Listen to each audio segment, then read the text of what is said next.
Hoy nos va a presentar sus trabajos Carla Romero, que es de teatro, está en segundo año y va por la vía de creación. Con la presentación Todas alguna vez hemos querido matar o corporalidades y palabras articulando transformación. El trabajo de Carla consiste en la escritura de un texto teatral y la memoria de obra como complemento a este trabajo. La investigación aborda esencialmente la pregunta sobre el lugar de las mujeres en las reivindicaciones sociales, su visibilización histórica y la puesta en valor de ese rol.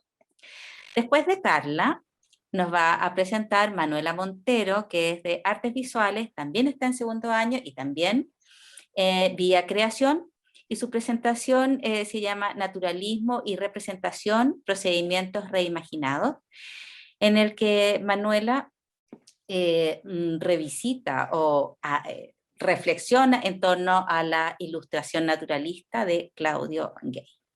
Gay tendría que ser, ¿no? Bueno, entonces van a presentar las dos alumnas y luego de sus presentaciones damos espacio a preguntas y comentarios. Entonces vamos a empezar por Carla, cuando quiera. Hola a todos, voy a compartir primero. Ahí. ¿Se escucha bien? Sí. Bien. Ya, voy a empezar.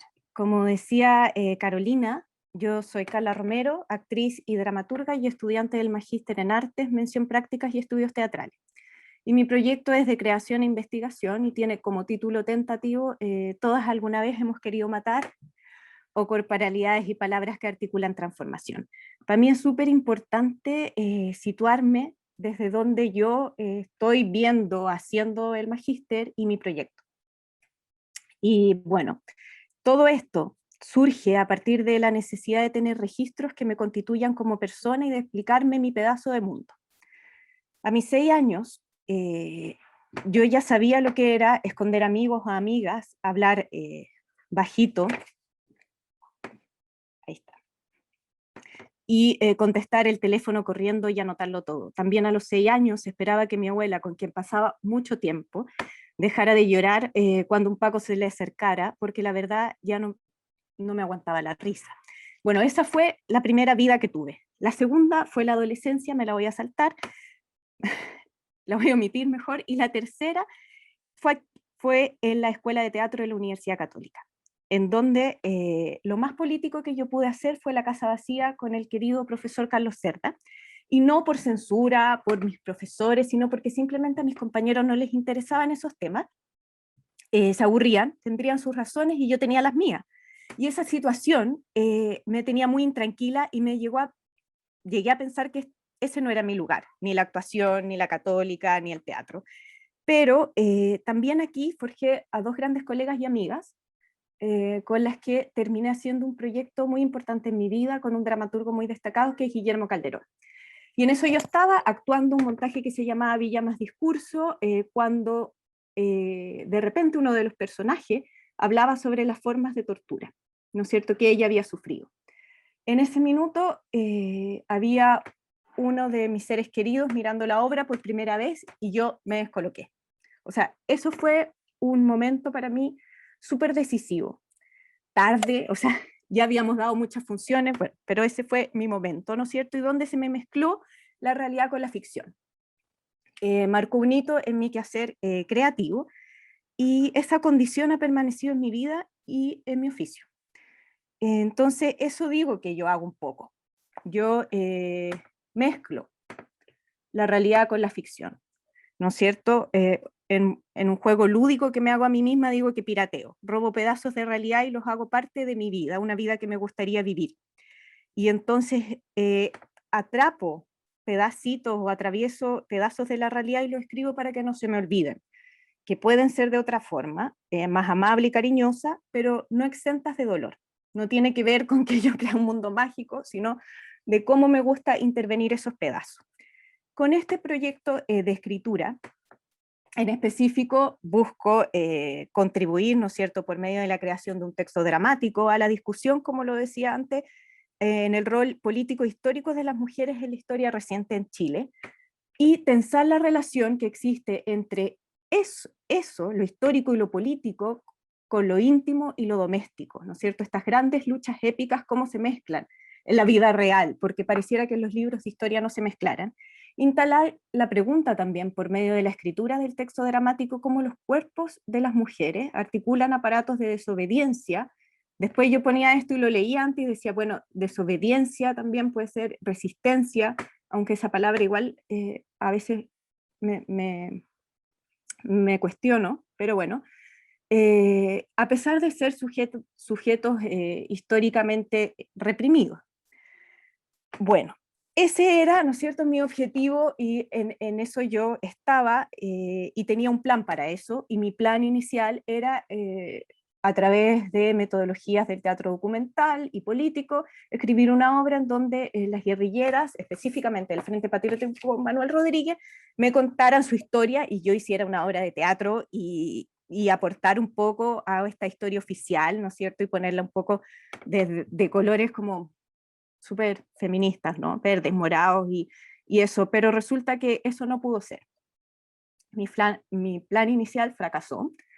A ellas por diferentes motivos no les interesó, no pudieron, con las personas, ¿no es cierto?, en que yo contaba, y por razones personales también. Entonces ahí me resuenan las palabras de Tamara Hernández, quien escribe hace muy poquito un libro que se llama Revolucionarias, Historia Narrativa de las Mujeres Rodriguistas, donde ella menciona que la connotación heroica del guerrillero que debe dejar a su familia para entregarse a la lucha armada en pos de un futuro mejor para todos no se traspasa de la misma forma a la guerrillera que debe dejar a su familia por entregarse a la lucha armada en pos de un futuro mejor para todos. A ellas, incluso sus propios compañeros, le hacen saber sus reparos o perplejidad ante esta decisión antinatural. ¿No es cierto? El heroísmo toma otras dimensiones, y estas mujeres que para mí, que resultaban en un principio, ¿no es cierto?, llenas de acciones reivindicativas y muy admirables, también ellas tenían una historia muy compleja, en donde estas acciones también se mezclaban con la persecución política, la clandestinidad, el juicio de sus seres queridos, y en algunos casos la privación aún de libertad. Hay algunas que todavía cumplen condena. Pero aún así el interés por abordar estos temas para mí no mermó, en el fondo al contrario. Y me pregunté de cómo, ¿no es cierto?, yo podía hacerlo en esto, y entre medio de la crisis sanitaria, etc. Entonces, de la misma manera, yo ya tenía algunas corporalidades o mujeres en las que yo quería, ¿no es cierto?, situar mi investigación. Hay algunas que quieren mantener su anonimato, etcétera, y busqué también no solo en las historias de ellas, sino en otros materiales. Entrevistas, bestseller, material judicial, prensa, chismes, WhatsApp, material teórico, etcétera, ¿no es cierto? Aquí por primera vez hago una polifonía de materiales en donde llevo Mujeres en Armas de Salaquet, el libro de Tamara Hernández, Vida Precaria de Judith Butler, de la alegría subversiva a la acción directa, que es el libro de las Pussy Riot. O sea, realmente hay una polifonía tanto en la forma como en una mirada discursiva. Y después de esto también, y gracias a mi profesora guía, que es Inés Stranger, pude concluir a final de semestre ya con un primer bosquejo de un texto dramático, en donde se trata, ¿no es cierto?, de tres reclusas que se encuentran en la cárcel femenina de San Miguel y comparten una celda, se enfrentan diariamente al desafío de compartir una vida con muchas diferencias sobre cómo llevarla y de cómo encontrar la libertad. Pero todo esto, ¿no es cierto?, que pareciera muy normal en una cárcel, se ve afectado cuando a una de ellas le diagnostican cáncer, en etapa 4, y en crisis sanitaria, en crisis social, debe enfrentar esa enfermedad con sus compañeras de celda, y son ellas las que se preocupan de darle una muerte digna. Entonces aquí yo tengo 3 personajes, que son una mujer de 40 años, diagnosticada con cáncer, etapa 4, condenada a 12 años por homicidio y narcotráfico. M, mujer de 45 años, condenada a 12 años por terrorismo, ex militante del Frente Patriótico Manuel Rodríguez y hoy día seguidora de René May, que es un senador francés. P, es una mujer de 23 años, activista y performance, cumple prisión preventiva por participar en protestas de octubre en el año 2019. Bueno, entonces esto, el texto complejiza mi propia mirada, me pone en otra situación, no tan solo como formal, porque yo por primera vez escribo como narrativa, leen una novela, hay poesía, hay citas, sino también a nivel de contenido. Y hay una polifonía, como le decía, en los personajes y también, ¿no es cierto?, una polifonía en el discurso. También me pregunto qué pasará cuando esto se lleve a escena, porque también considero que parte de la dramaturgia sigue terminándose ahí, en el ritmo de las voces, que desde mi perspectiva son la carne de la palabra.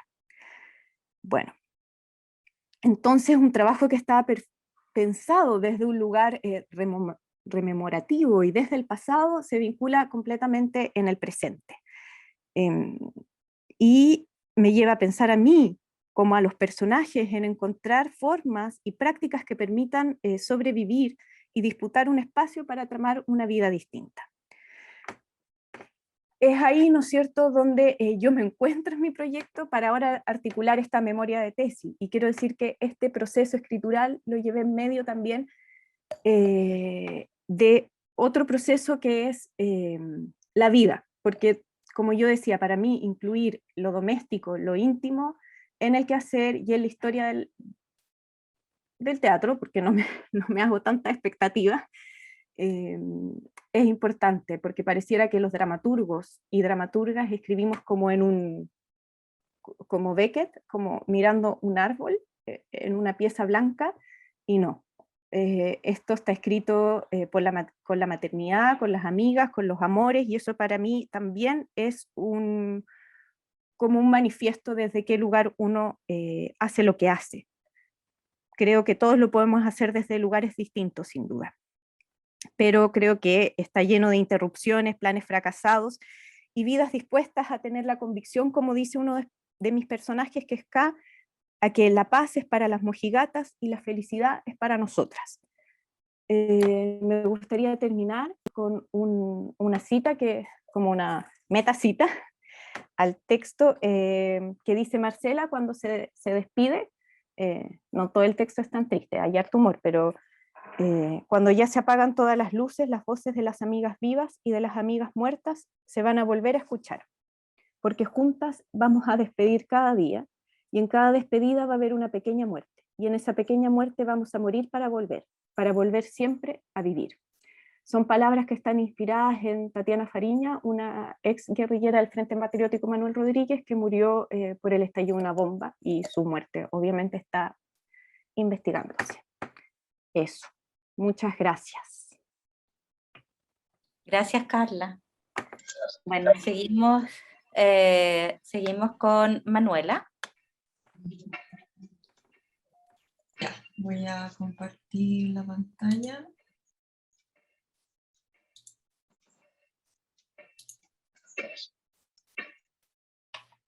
Ya, ¿se ve?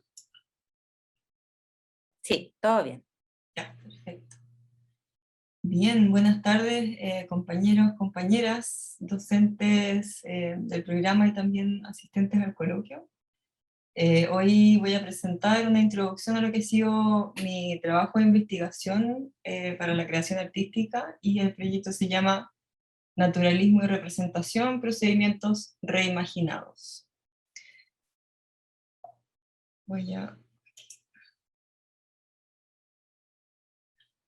El proceso de investigación se inicia desde un punto muy específico, que sería el problema de la representación de la naturaleza. Acá cito al académico Javier Guillermo Merchant, en un artículo que leí que se llama Estetización y Estética de la Naturaleza, en donde dice: si de términos filosóficos se trata, no existe una definición exacta o una concepción estática y atemporal de la naturaleza No hay una ciencia o disciplina capaz de aprenderla en su totalidad, ni su acepción deriva solo de la filosofía de la física o de una cosmología, de una teología o una ontología. Ella no puede ser concepto objetivo, ni un objeto aprehensible en una representación. No puede ser acotada en forma de conocimiento racional o exclusivamente objeto de sensibilidad.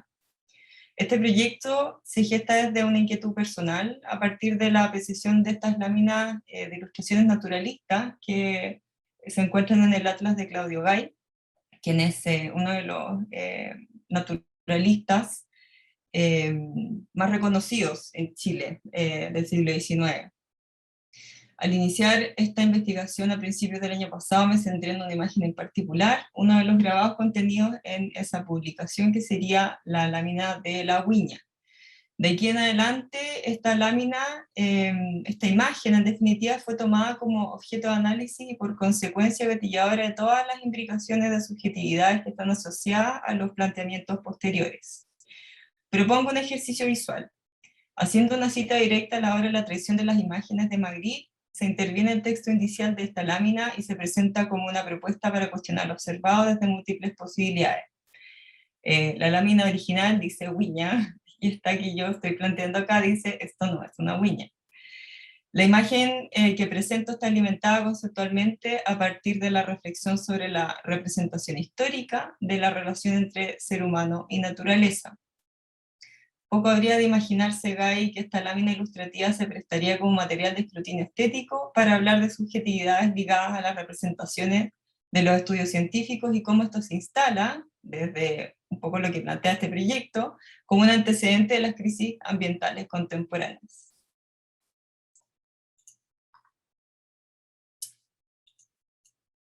Ay, perdón. Ante lo anterior, me pregunto, ¿cómo podemos interpretar, cómo interpretamos las imágenes del mundo natural, sobre todo cuando pretenden contener verdades científicas objetivas? ¿Qué ocurre cuando se contrasta el concepto de naturalismo decimonónico con problemáticas medioambientales del siglo XXI? ¿Se pueden establecer cambios de paradigmas a través de las imágenes?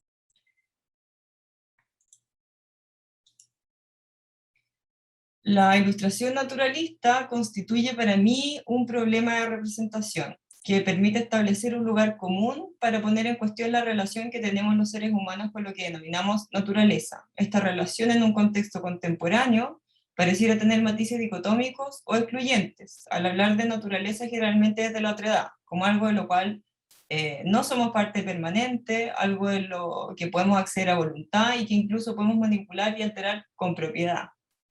El recientemente acuñado término antropoceno pareciera ser un diagnóstico a partir de estas nociones y el producto de una relación tóxica.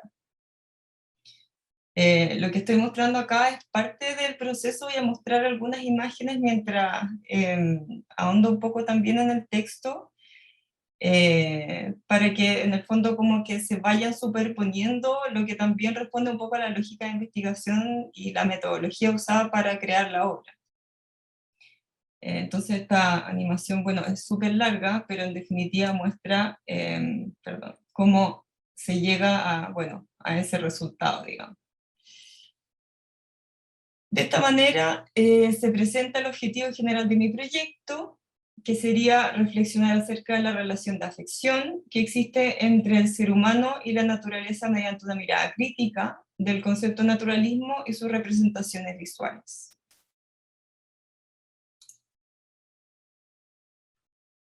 ¿Cómo repercute este tipo de representación en nuestra apreciación de la flora y la fauna? ¿Existe algún vínculo entre estas percepciones y problemáticas actuales que aquejan al planeta desde un punto de vista ambiental y ecosistémico?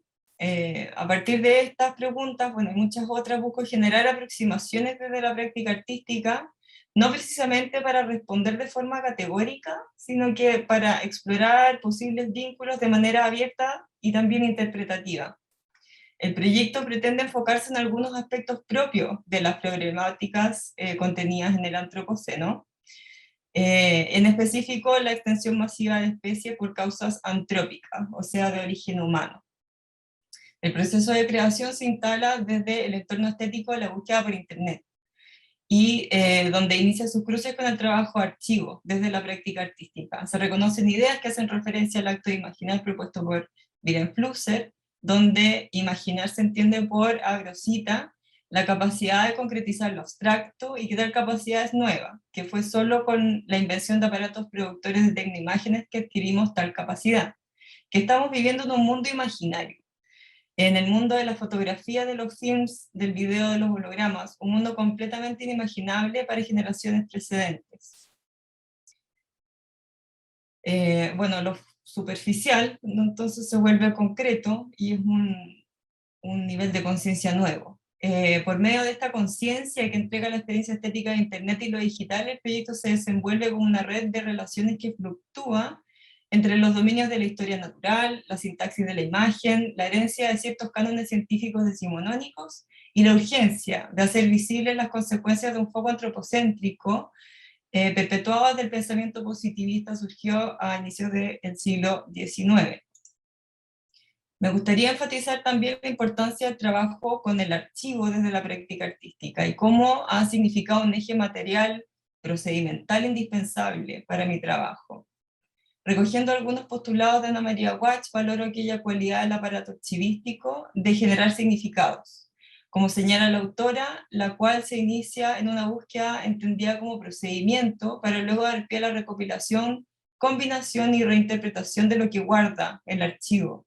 Esto se produce en virtud de imaginar la historia de los sujetos desde un presente afectado por su pérdida, entendida en este caso bajo el concepto de extinción. Y acá destaco un poco las palabras claves que iniciaron esta búsqueda de Internet con estas tres especies, que son todas especies recientemente extintas, o sea, por lo menos en los últimos 200 años, y en el territorio americano. Abordar estos temas dentro de la creación artística y la interdisciplina no es algo nuevo. En el marco de este proyecto se reconocen múltiples antecedentes que realizan el ejercicio de subvertir paradigmas y discursos institucionales para generar una conversación en torno a las consecuencias de fenómenos históricos como el colonialismo y el extractivismo como modelo de desarrollo para el progreso, pensando especialmente en el territorio latinoamericano. Artistas como Walton Ford y Mark Dion ya cuentan con una larga trayectoria trabajando estos temas. En el caso de Ford, como lo vemos ahí en la pantalla, sus pinturas pueden considerarse bestiarios con alusiones satíricas y a menudo siniestras que critican la historia del colonialismo y la industrialización, así como el impacto de la humanidad en el mundo natural. Para hacer una aproximación más concreta respecto de cómo se ha trabajado lo ya descrito, mostraré algunos resultados que constituirán parte de la obra final de este proyecto. Como se señaló anteriormente, el eje temático que impulsa la búsqueda estética es la extinción. Entendida como el exterminio de ciertas especies bióticas, esta se traslada a la búsqueda de una selección de especies que habitaban en territorio americano y que han sido extintas en los últimos 200 años. Las piezas que constituyen la obra pretenden abordar estos sujetos extintos desde el levantamiento de información relacionada con ellos en diversos archivos, tomando como premisa la creación de una cierta ficción documentada. Las piezas se articulan a partir de fotografías, imágenes, sonidos y documentos de aquellos especímenes representativos, redescubiertos dentro de un entorno digital estético sensible, fabricado a partir del acto de la búsqueda por Internet. Estos toman forma como individuos icónicos o incluso como una suerte de efigies. Voy a mostrar un pedacito de algunos videos y también algunas otras imágenes para no alargarnos tanto.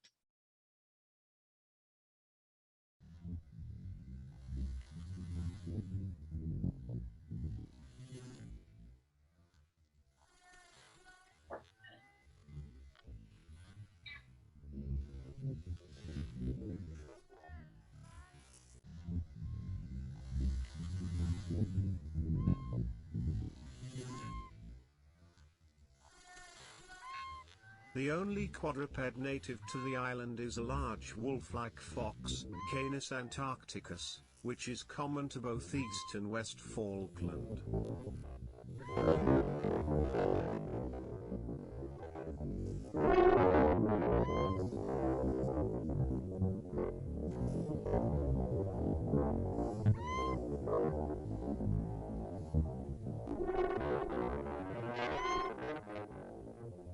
I have no doubt it is a peculiar species, and confined to this archipelago, because many sealers, gauchos, and Indians, who have visited these islands, all maintain that no such animal is found in any part of South America.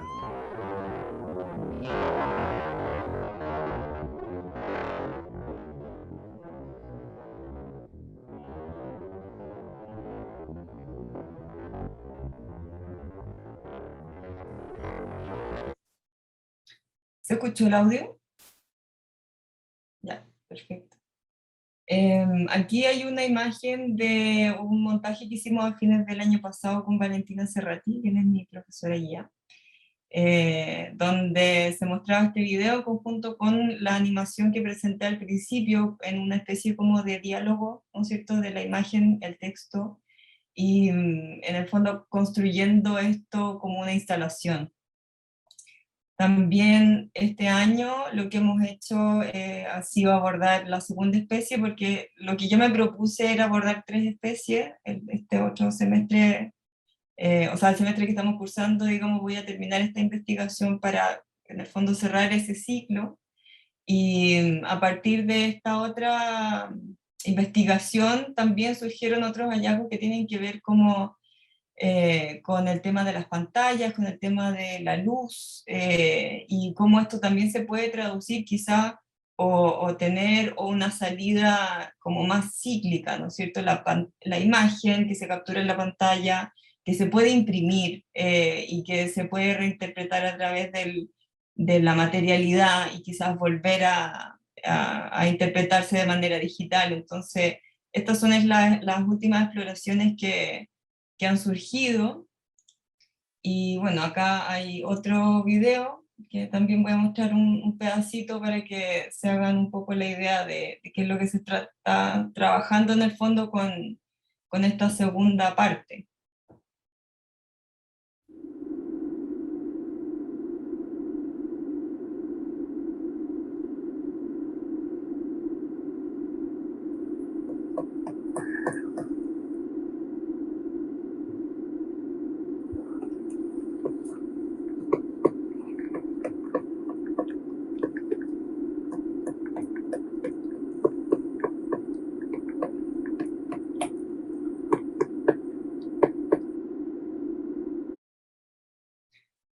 Bueno, para concluir, es necesario señalar que la producción de estas piezas aún está en proceso, como les conté. No existe una idea premeditada de la forma final de la obra, si es que esta realmente también tendrá un final como tan determinado. Las metodologías usadas para su realización han ido manifestando los distintos formatos y soportes, en los cuales estas imágenes adquieren nuevos significados y por consiguiente un constante devenir propio de la investigación por medio de la práctica. Sin embargo, se considera que el diálogo entre ellas es fundamental para lograr una convergencia conceptual y formal, por lo que la idea del gabinete de curiosidades se piensa como una posible figura metafórica para otorgar un territorio interpretativo. Y con eso cierro con esta imagen un poco de parte del material que he ido recopilando, un poco también a modo de ejercicio visual archivístico propio, material, entonces como que tiene todas esas vías. Eso, muchas gracias. Esta es la bibliografía. Gracias, Manuela. Gracias a ustedes. Bueno, dejo abierta la palabra. ¿Quién quiera hacer alguna pregunta, algún comentario? Francisco. ¿Qué tal? Muchas gracias. Buenas tardes a todos. Manuela, bueno, felicitarte. Nos encontramos después de harto tiempo en esta instancia. Yo vengo como coordinador de investigación de la escuela. Y ha sido muy potente ver cómo ha evolucionado tu trabajo desde que nos encontramos en el seminario el año pasado. Creo que es muy claro, es profundo, organiza muy bien la información, la respaldas también muy bien, pero surgen algunas dudas que es más bien para discutir de qué forma tú puedes ir generando un discurso más crítico que tú enuncias como parte de tu interés en la investigación, Y en ese sentido, yo veo una fascinación por la ilustración, por los procedimientos técnicos que identificas en GAI, que forma parte de una ilustración científica de mucho más amplio alcance, que tiene que ver con el modelo científico de aproximación a la naturaleza. Y yo entiendo que tu trabajo está en proceso, pero lo que alcanzo a ver hasta ahora es que de alguna manera replicas ese modelo de trabajo, en la ilustración, el dibujo. Entonces me pregunto, ¿cómo resignificar o tomar distancia de ese mismo modelo que encarna una forma de entender la relación con la naturaleza para proponer otra disposición hacia esa naturaleza que tú percibes como dañada, agredida, etcétera, y que tu trabajo no se transforme en una réplica justamente de esas formas de enfrentarse al mundo que desde estos conceptos como el antropoceno se ven muy duramente cuestionados desde el ámbito de las artes? Entonces, me pregunto, en términos generales, ¿hasta dónde quieres llevar esta distancia crítica hacia los mismos procedimientos visuales que estás incorporando en tu trabajo? Bien, gracias Francisco. Sí, bueno, eso fue un tema de conversación con la Valentina, que fue muy recurrente, porque claro, yo vengo también como de un entrenamiento, por así decirlo, disciplinar, al haber estudiado ilustración botánica, ilustración naturalista, he tomado como curso, y ahí me empecé un poco a meter en este tema, ¿no?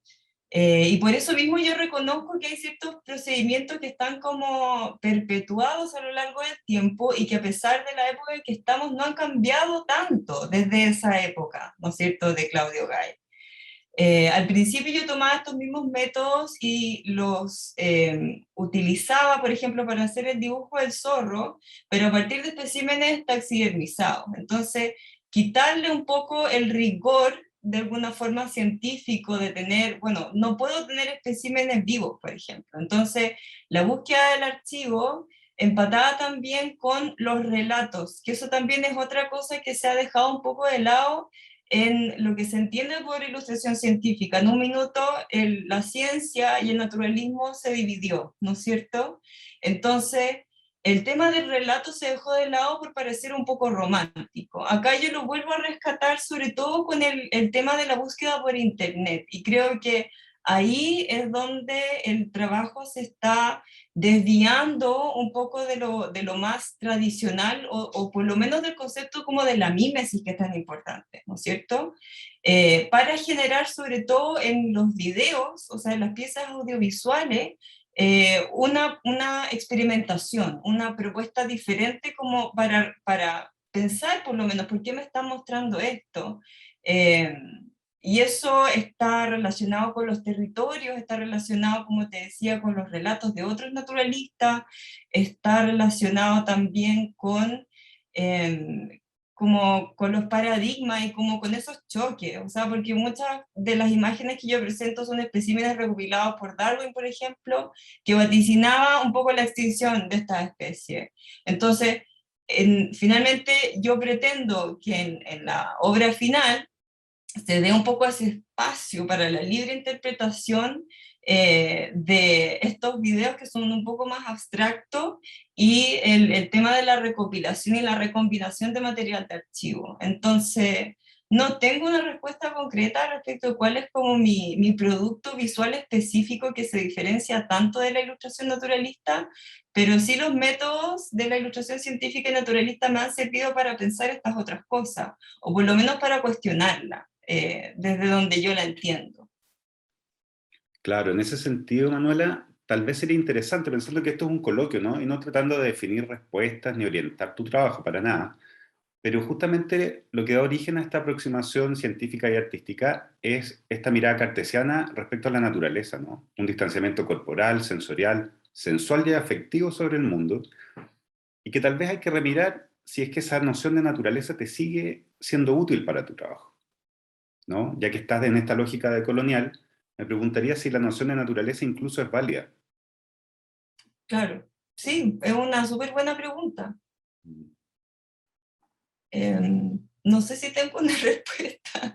O sea, yo como que creo que sí, hay que planteárselo. No sé si naturaleza sigue siendo el término para nombrar lo que estamos tratando de decir, ¿no? Y en ese sentido, claro, revisamos también mucho como textos que tienen que ver con lo que se está pensando ahora, ¿no? Rosy Braidotti, como el tema de la ecología, los feminismos, el tema de los cyborg. Entonces, ¿por qué se sigue separando, ¿no es cierto?, de naturaleza? Y quizás no es solo lo biológico tampoco, no hay una definición, como decía yo al principio, como la cita con la que abrí, digamos, no hay nada categórico respecto a lo que se entiende por naturaleza, pero necesito usar la palabra para nombrar algo común, ¿no es cierto?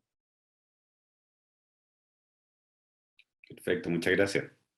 Gracias, Francisco. Sobre lo mismo, y antes de dar paso a la siguiente pregunta, me gustaría comentar justamente eso, el concepto de naturaleza, ¿no es cierto?, que es polisémico y tal vez esta misma forma de representar la naturaleza decimonónica está tan presente en un dibujo o en una representación de algo que realmente está, como dices tú, taxidermizado y que se nota que no está vivo, ¿no? Y entonces se aleja un poco de la naturaleza del ser vivo.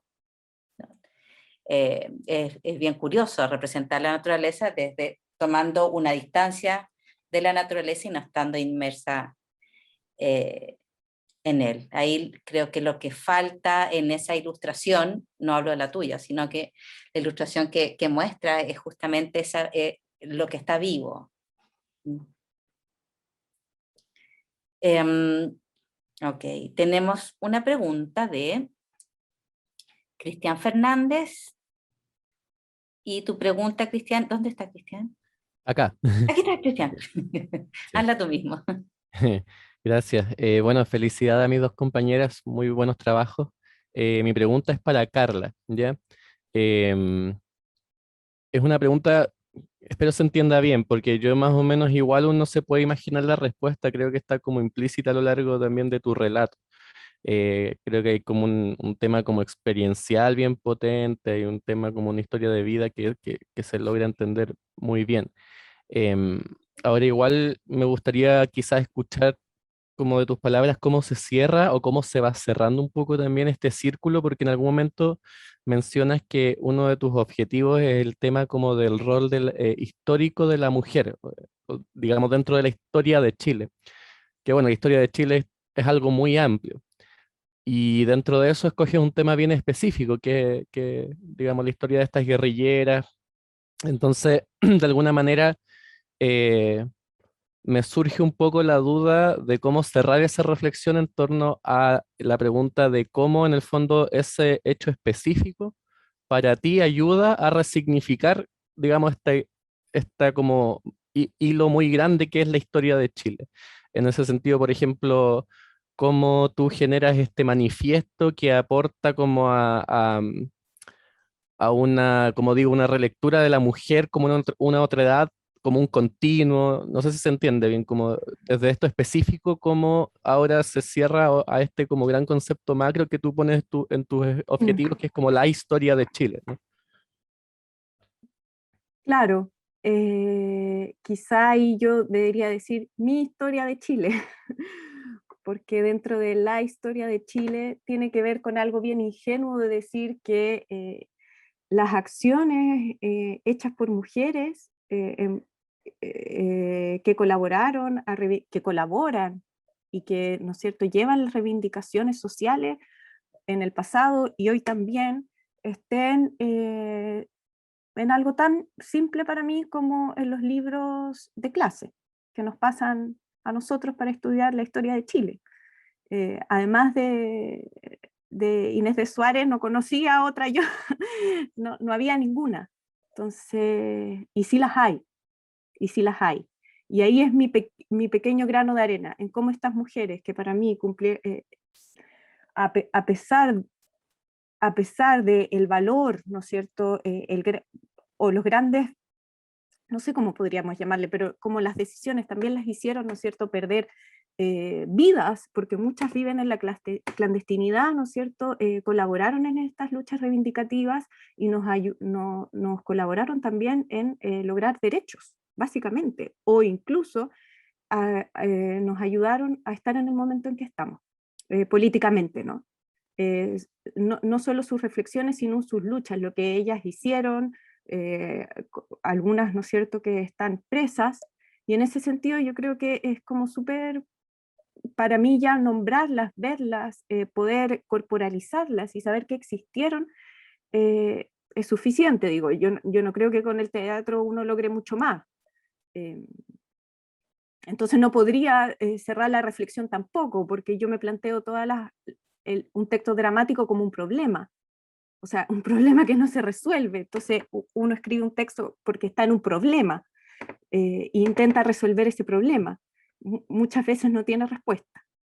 Para mí, con solo dedicarle mi tiempo a ellas y las actrices dedicarle el tiempo a decir eso, es suficiente. Muchas gracias, Carla. Gracias, Cristian.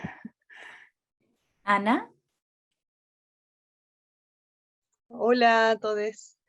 Sí, yo quería comentar que bueno, porque justo Cristian habló de Carla y yo quería también referirme un poco al trabajo de Carla. Primero que nada, felicitarla. Yo la tuve de estudiante, también pude ver la obra Mi compañera, o sea, La compañera, que se estrenó también no hace mucho, ¿cierto? Y donde pudimos apreciar su trabajo y donde también hay puntos de convergencia con lo que es su interés, ¿cierto? Como dramaturga, como creadora también.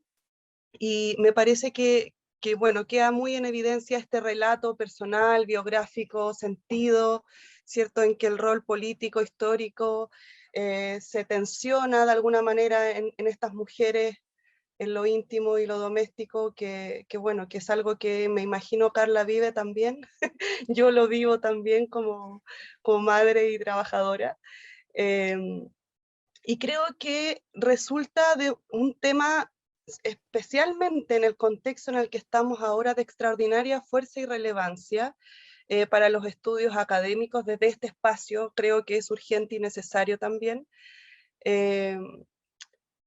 Pero me pasa que, y esto es una postura muy personal respecto a lo que veo, lo que vi hoy, ¿sí? Y también como a cierta forma de presentar, y ahí quizás quería hacerte como sugerencias como muy desde una mirada externa que además te ha visto y que te ha leído y que ha podido ver el resultado de tu obra, que de repente me pasa que por una parte el discurso es tan intimista, ¿cierto?, que requiere que puedas como quizás enmarcarlo más para que tenga esa misma fuerza dentro de un discurso teórico, conceptual, que tenga que ver con las artes escénicas, que tenga que ver con cómo vinculas tu trabajo o tu biografía a esas prácticas teatrales o estudios que abordan estas mismas temáticas, encontrando, no sé, puntos en común con otros autores, con otros momentos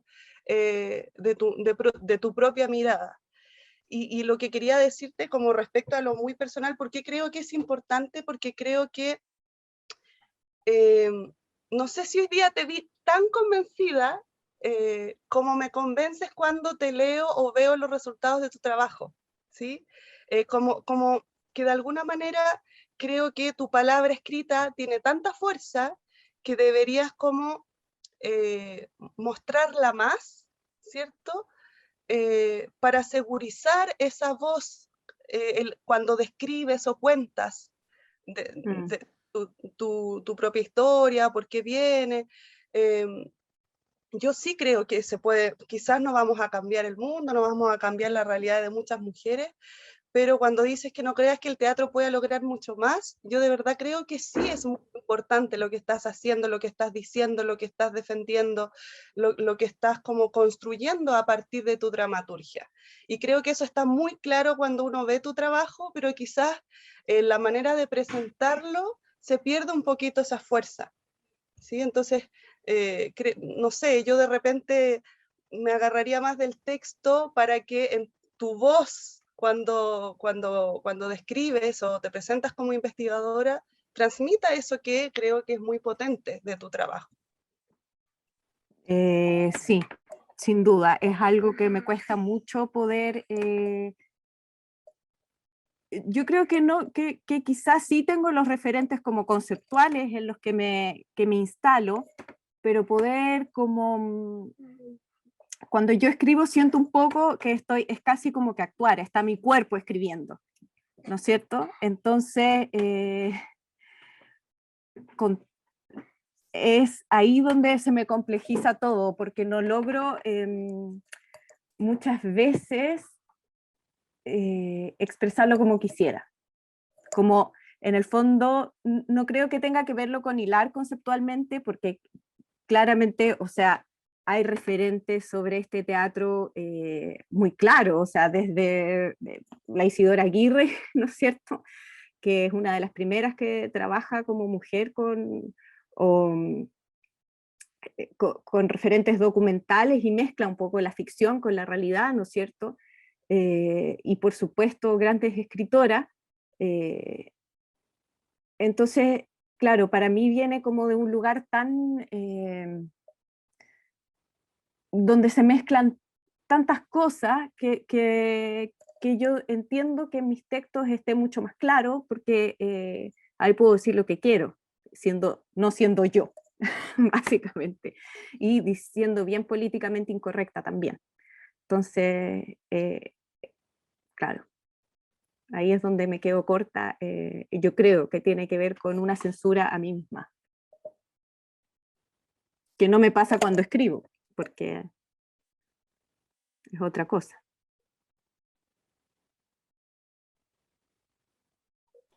Gracias, Carla. José Manuel, si sigues ahí, es tu momento. Estaba aquí, perdón, estaba con la cámara por cualquier otro lado, pues estaba revisando los papeles. Sí, yo tengo una pregunta, comentario para Manuela, pero no la tengo nada organizada y no sé cuán útil puede ser, pero igual creo que es la instancia para hacerlo. Porque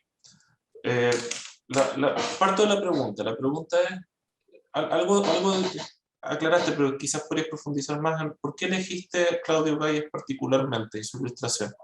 Y ahora viene el comentario de por qué eso, porque después escuchando lo que decías y también con las otras reflexiones que se van a partir de la pregunta que hizo Francisco, me da la impresión de que dentro del campo de los naturalistas del siglo XIX, lo digo no como una especialista en eso, sino como alguien que vive mucho el siglo XIX todo el rato, siento que tiene, que como que quizás no es el tipo naturalista que se acerca más a lo que tú quieres hacer o las maneras en que tú estás pensando las cosas. O sea, siento como que es alguien que es muy ilustrado, que es muy cientificista, como en la lógica del siglo XVIII, que hace mucho estas distinciones cartesianas que decía Francisco.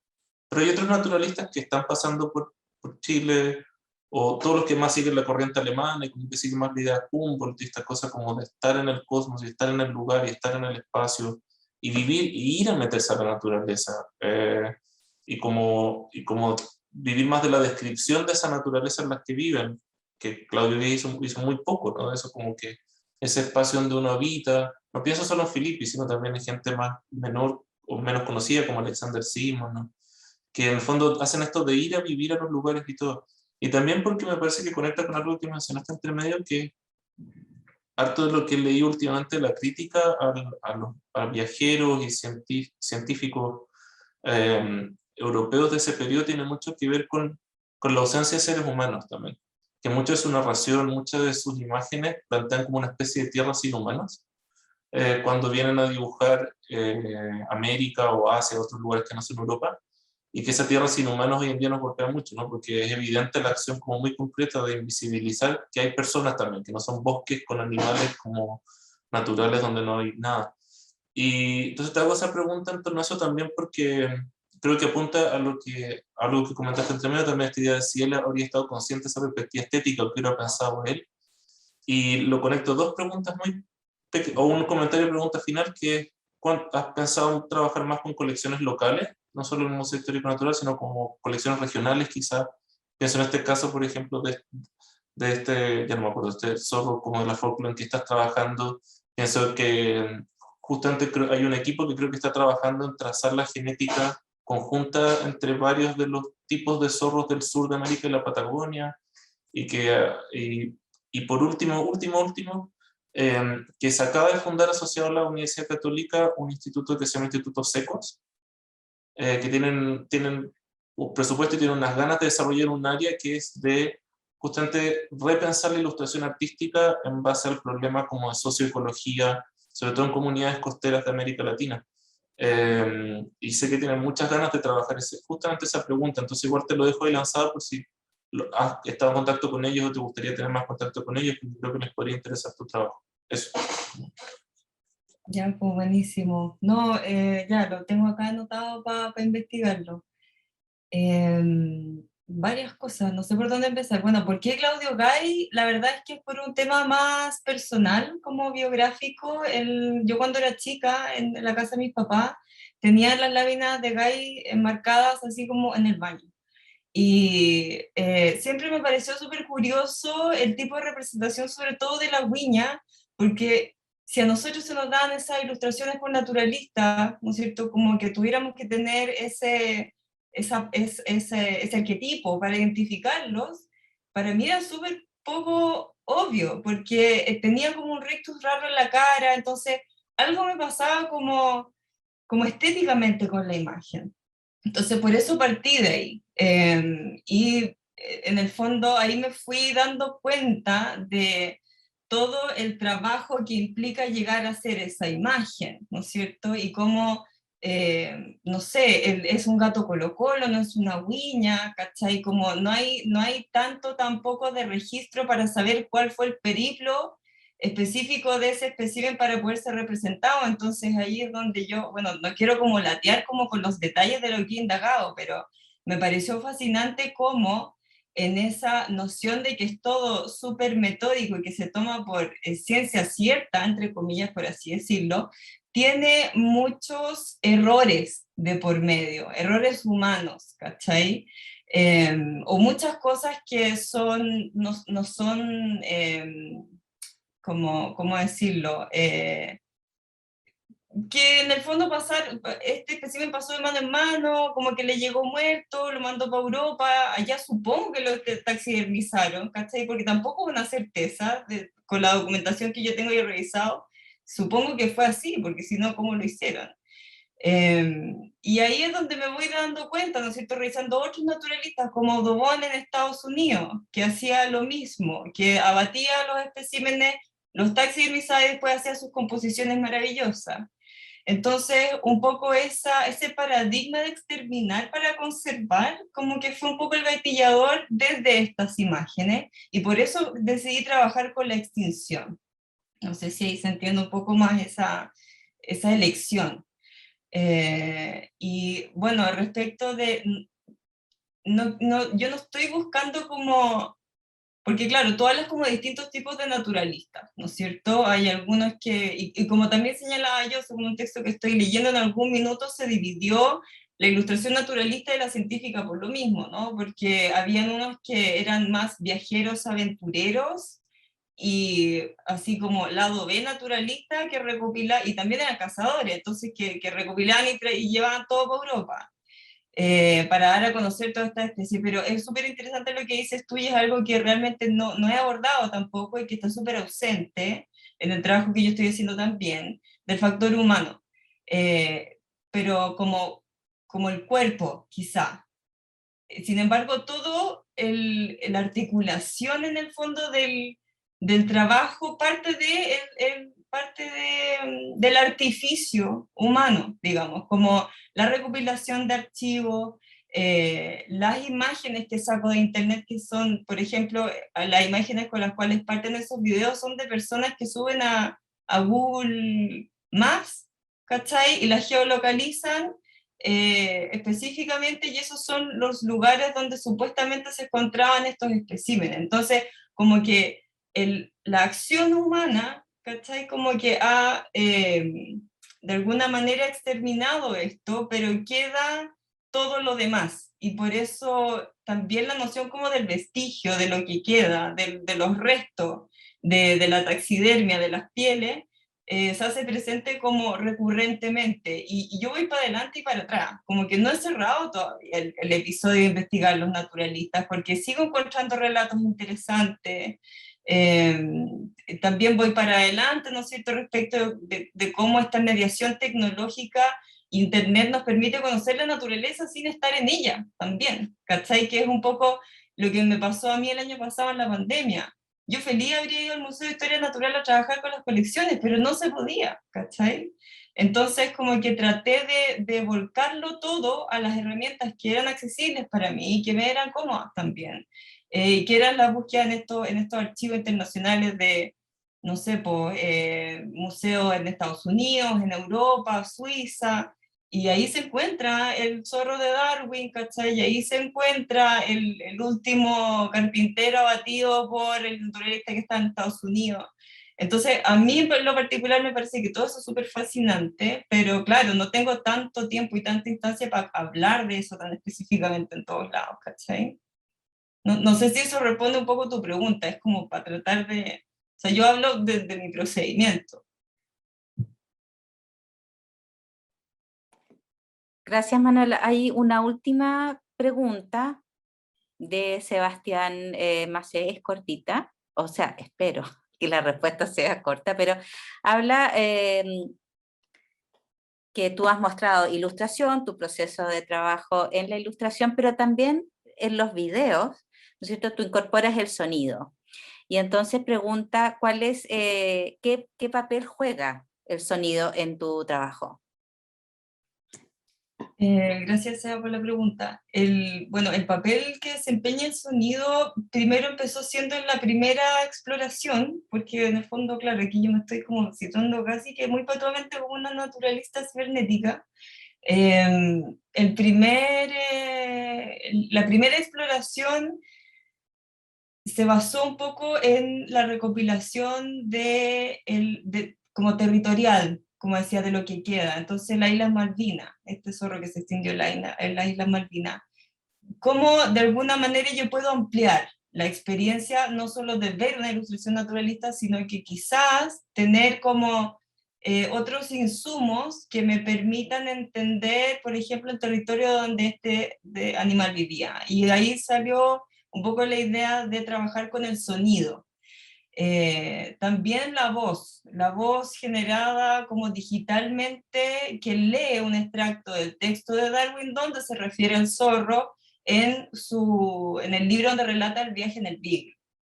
Entonces, el sonido en el fondo como que se presta como no sé si como un interlocutor o quizás también como un factor sensible extra que yo siento que también le falta a la ilustración naturalista, o solamente a esa imagen muda, digamos.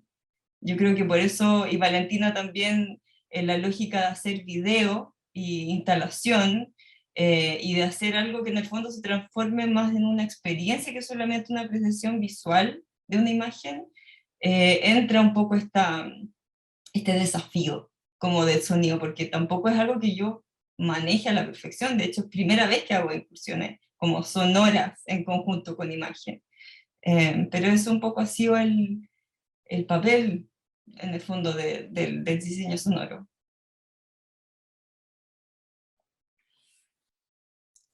Gracias, Manuela. Bueno, estamos en tiempo, pero inglés. Son las 3 de la tarde. Yo agradezco la asistencia de todos. Gracias, Manuela. Gracias, Carla, por presentarnos sus procesos de creación y gracias por venir a los compañeros, los profesores, los tutores, los directores y todos los terminados en ores. Y nada, nos veremos en el próximo coloquio. Tengan un buen fin de semana. Y nada, seguir para adelante nomás. Que les vaya muy bien.